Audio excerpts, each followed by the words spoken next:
Tsiaro any Dada.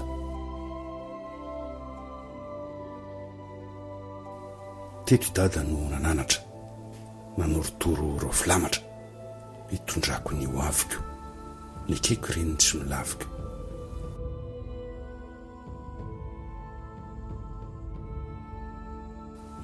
Fanilo i Dada mpanazava mitrero nahy vazavaza tsy mba kivy fa manarina mampatsiahy ny soa ny marina.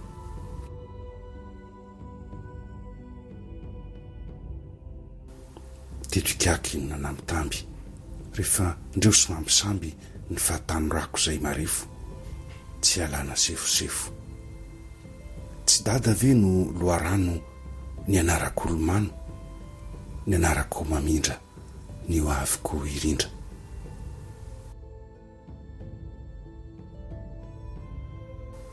Tiako Dada, tiako loatra, tiako Dada tafahoatra.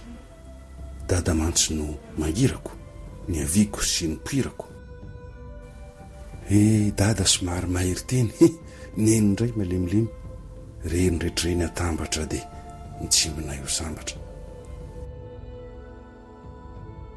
Dada lay mpame fe nefa kosa mampome mpivazivazy sy somonga mpitantarangano amin'ny kilonga. Teto Dada ny vahiny vitatreo izay ny vahiny matoky fizatsy voana. Velony Dada mandra-piona.